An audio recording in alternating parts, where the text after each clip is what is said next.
Hi, my name is Michelle and I'm working with Emma at Wild Things Forest School to deliver the spring wreath kits. I hope you've got your kit now and I hope you love the selection of foliage that you've got and it's been resting in some nice fresh water. Okay, so I'm going to just talk you through the simple stages of making a wreath. So in your kit you should have a lovely willow ring, completely natural. You've got your twine, again completely natural, so you can compost all of this. There's absolutely no waste. You can also use your willow ring again for a different seasonal wreath. And then you've got your lovely bunch of foliage and flowers. We tied it up with some Hessian rope, really, so that's got two jobs. So it's tied the flowers up, and we thought it'd be lovely to hang it on your door with this, and just to really set off the natural look. Okay, so first job, forgot to say that you also need some scissors or secateurs. First job is really just to sort out your foliage. Start to make your little piles, all your different flowers. You wipe things together. So as you can see, the foliage is quite big, so the first job really is to start to snip it down. Because with the eucalyptus, you're just using the single strand. So just gonna snip mine down, make my little pile of eucalyptus. If you've got a long stem like this, then you can put that into two just with a slanted cut. Okay. And it smells amazing. I've had a spring wreath on my door now for about 3 weeks, and it's just lovely to come back to it, and just that lovely smell of spring as you enter your home. So yeah, I'm just quickly clipping all this down.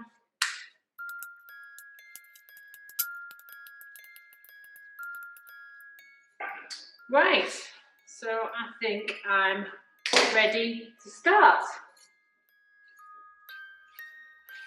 Just clean up. All goes on the floor. So here we go with our willow wreath. So the first thing to do, so we're going to just use this twine. There's no cutting. All we're doing is winding this twine around. So you need to attach your twine to your wreath. Really try and tie this really tight, because obviously this is creating a very secure base for your foliage. So try and keep your little bobbin quite tight. Just wrap it around a couple of times. And there you go, there's your starting point. So how we make the wreaths is really we just create lots of little bundles of foliage. So we build each bundle, starting with some greenery,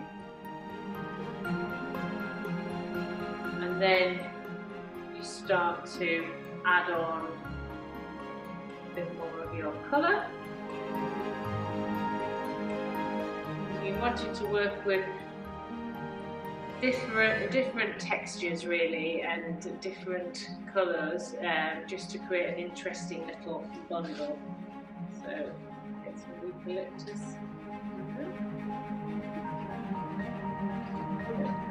So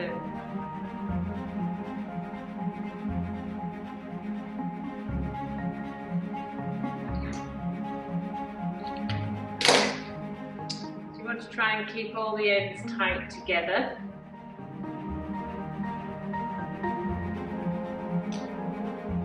You've got a lot of this white foliage, gypsophila, and I think this one's called a wax flower. So that can go in with your foliage quite liberally. So that's the start of my first bundle. And then I'm just going to lay it across the wreath. And then all you're doing is winding that little bundle on nice and tight. 2 or 3 winds around, pull it tight, and there's your first bundle. So depending on the style that you like, you can keep that consistency of the same foliage in each bundle if you want to have a completely consistent look for your wreath, but my style's a little bit more natural, I think, so I just like to make different bunches as I go along, really.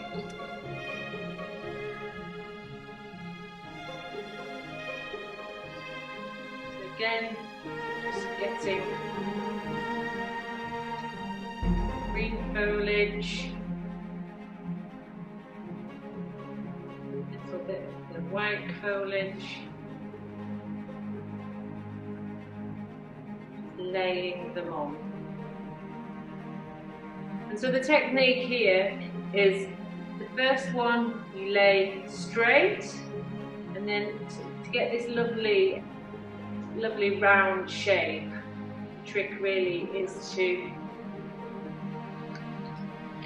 follow a certain pattern. So you go straight out, 45 degrees, and then you wind that on again. Already see the eucalyptus is popping out, creating that lovely sort of 3D effect. And then the third bunch, you then need to lay that on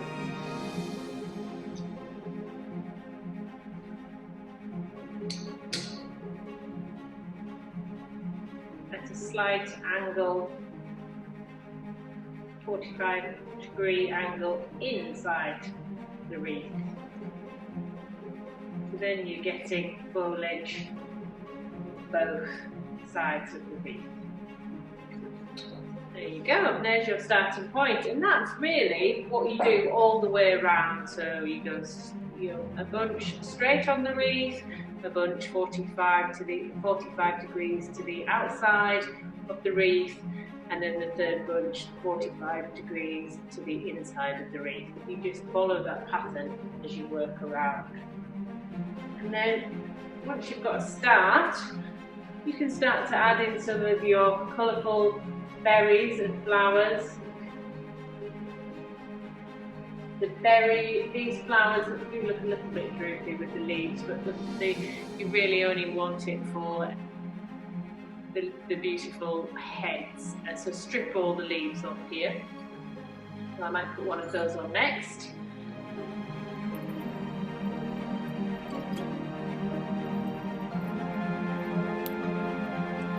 And then this one, the angle.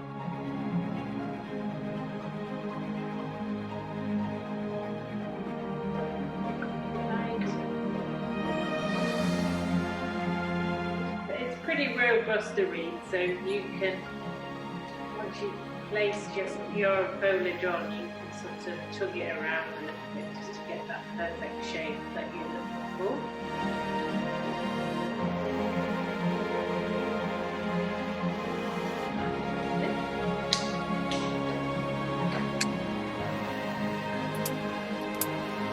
I'll get one of these pink flowers now. Monica.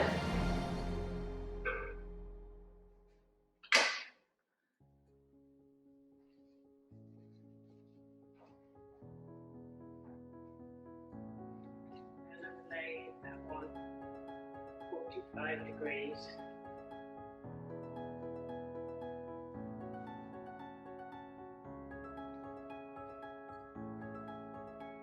You see, it's starting to look really nice already.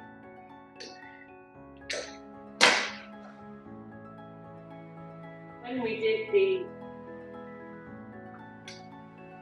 winter wreath making classes, lots of people really like the idea of just doing half of the wreath, and it shows a lovely contrast with the willow root, so that was really popular.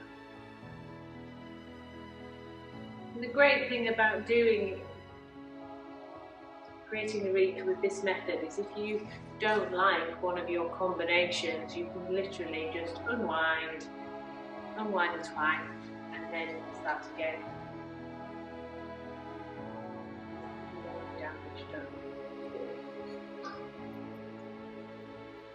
So this is the fun bit really, just playing with all the foliage, seeing what we like.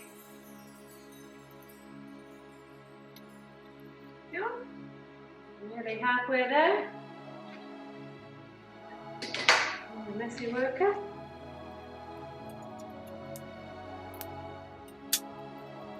So I'm using the white flour as the base this time.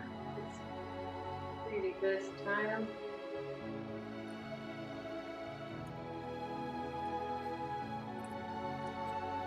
Very pretty.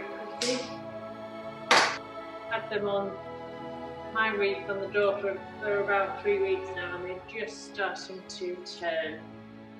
But with the wreath, it's really easy just to, if anything is starting to turn and die a little bit, it's really easy just to take it off and then just poke something in, you know, from your garden, something, just to keep it going for as long as possible.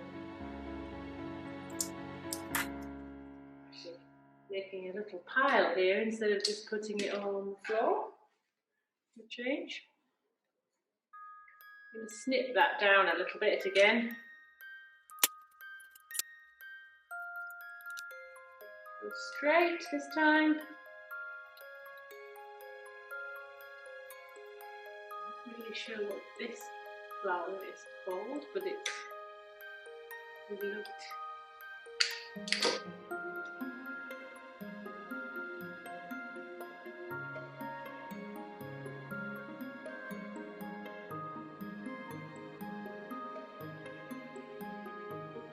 It's good just to strip some of these leaves away, the ones that are quite fragile, or they will dry quite quickly on the into the inside of the wreath. Oh.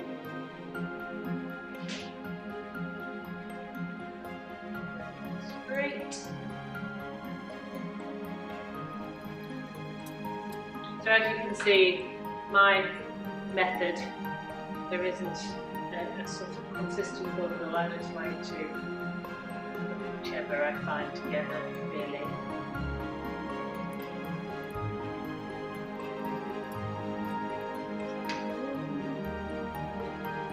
You might like to keep some of your bits of foliage a bit longer, just to add some points of interest. That's your style.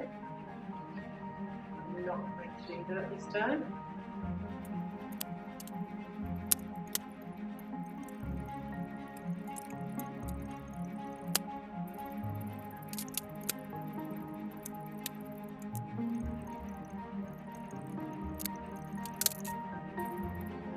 Right, I've run out of string, so I just need to do some more.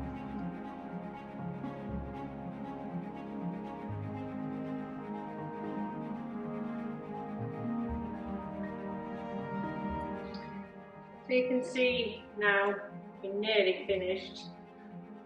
See if you've got any gaps, anything that's not quite sitting right. And then you can just poke in a bit more foliage.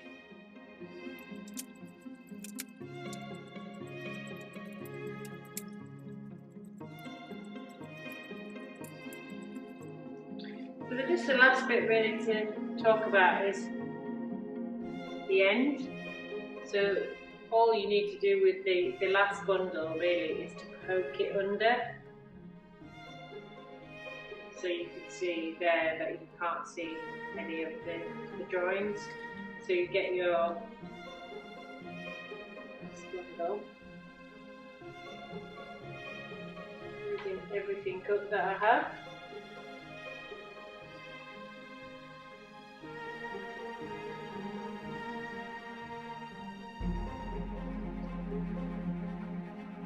And then I'm just placing that underneath, so you don't see any big string work.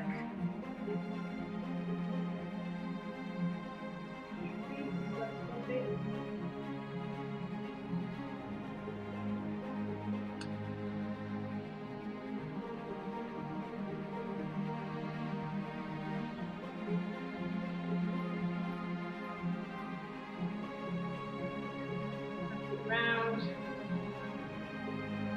and round. Pull it really, really tight.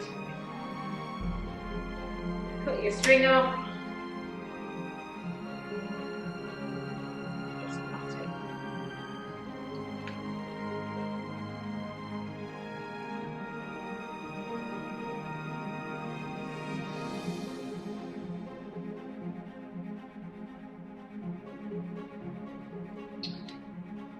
And voila!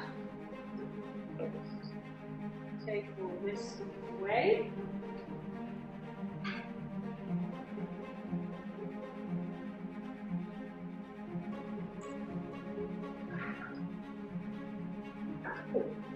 And we're on the floor.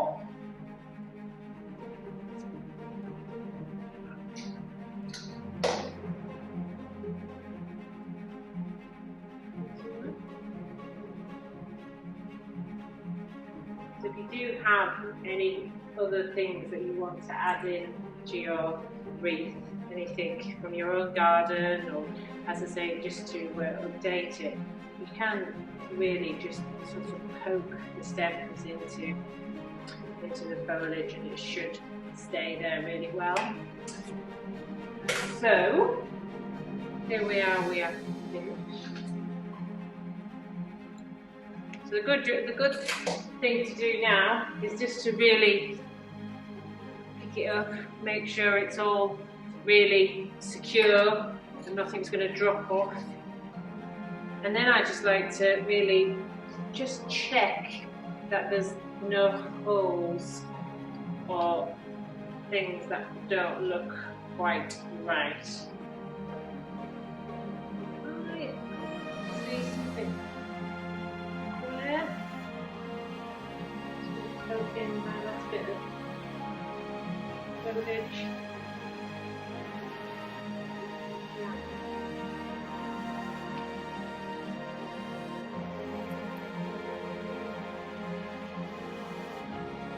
So the final bit is the hanger for your door.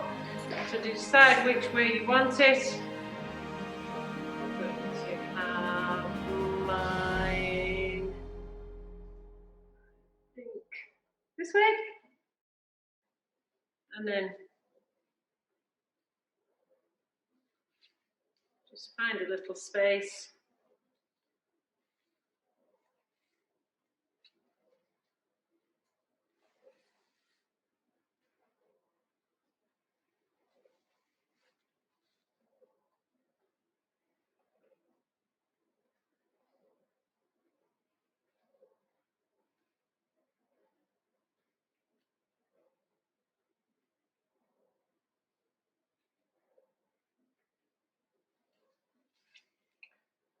And there you go. There you go. There's a beautiful spring wreath. Get it outside on your door. Keep it really nice and fresh. Spray it a couple of times a week with a little bit of water. And as I said, you know, it's so easy just to add new flowers to it as and when you need to. So I hope you enjoyed making. I hope you'll enjoy making your wreath, and it'd be great to see the finished product on our Facebook and Instagram pages. Bye.